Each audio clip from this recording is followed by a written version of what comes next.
Hey guys, here's how I S-ranked every single CrossWorld in Sonic Racing CrossWorlds at supersonic speed. Now normally in these kinds of videos, the red star ring guides, the S-rank guides, I like to keep it non-commentary because I think the text-based guides are a lot easier to follow and they're cleaner, but I think I'm going to have to do a lot of explaining for these S-ranks because they are brutal this time around. And in case you're wondering, yes, I will be working on and dropping Sonic speed guides very soon. So after hours upon hours of grinding, you guys literally saw me do this live on stream, I think I found the most consistent methods to get S ranks. I'm going to present the information in the form of a top 5 tips because I think that's probably going to be the easiest way to explain it. By the way, in case you're wondering, you do not need to get all S ranks to get achievements, trophies, or the platinum trophy. However, I did hear that there is a reward for getting all S ranks in both Sonic speed and supersonic speed in game, but I'm not sure, so I'll have to find out when I get there. Here are my top 5 tips to get better at getting S ranks in Sonic Racing CrossWorlds. Number 5, this one is really important. Make sure you're making really tight drifts around turns. You can see right here, I'm drifting in a way that I'm really close to the wall, but I'm still not touching it, so I do have a distance between me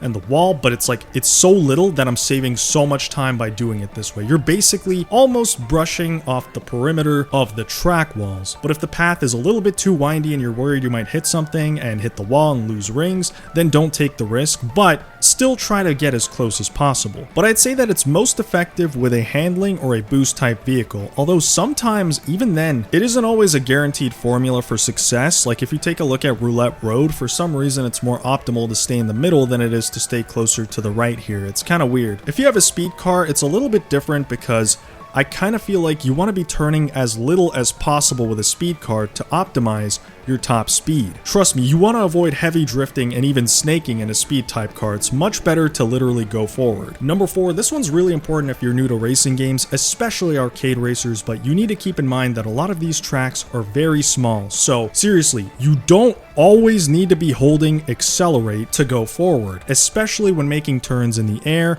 or on the sea, and only brake when absolutely necessary. I can't stress just how important these are if you want to handle the curves like an expert. Number 3, don't forget that if you already beat the track, you can technically compete with yourself again by racing against your ghost to get better times. You can even view other ghosts, like people who are at the top of the leaderboard, and see what they use, what kind of gadgets, everything like that, and see how they play and try to replicate that style yourself. Also, I did find that occasionally the green arrows do help finding the shortest path, but that's not always the case, so do keep that in mind. Number 2, I'd say you should play the tracks at least once just to know where all the boost wisps are and even count and memorize all of the boost wisps available to you, including the king boost wisps. You'll need the boost wisp to drive over terrain like grass, snow, gravel, anything that slows you down, because those will keep your speed and allow you to shave off seconds from your time. Equally important, if there are any boost wisps that are too far out of reach and you think it's going to take you too long to get them, then don't even bother. Number 1, obviously you need to have an optimized build for each and every single track. Personally, I love to use Shadow, either a handling car, a speed car, or an extreme gear, and use gadget sets specific to each vehicle and each track. Before each track starts, I'll show you guys the gadget build that I use. And finally, I didn't want to make this a separate tip because I think everyone watching me already knows, but make sure you get 100 rings at all times, especially the last ring, because that's the one that's going to make the biggest speed difference. Okay, so without further ado, here's gameplay of all the S ranks, and I really hope this helps you guys. This took forever, so a like and a sub would be greatly appreciated. And remember, you can find the rest of my guides in the playlist tab. Enjoy the gameplay.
I should use this.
Maximum power.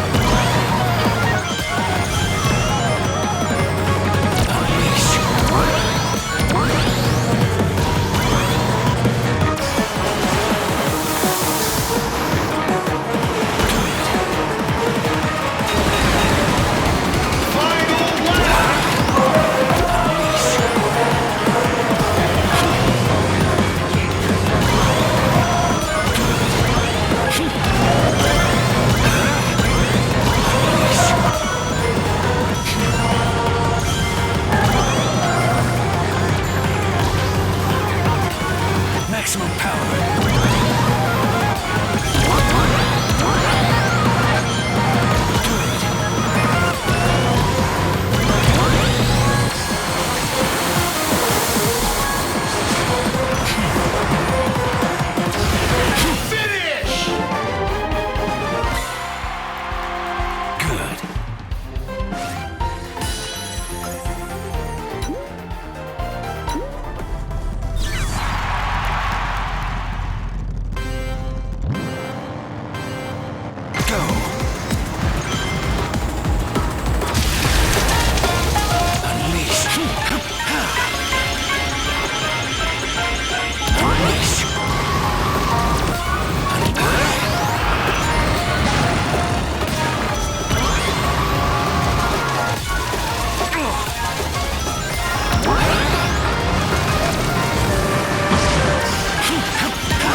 Major shout out to all the channel members, man. You guys are insane. You keep the channel going, and I really, truly, greatly appreciate your generosity. We're growing so fast, it's getting so difficult to keep up with. It's kind of overwhelming, but I wanted to make sure that I highlighted each and every one of you because I couldn't have done any of this without you. So from the bottom of my heart, thank you for all the love and support. If you'd like to become a channel member, be sure to hit that join button, and I'll see you guys in the next one.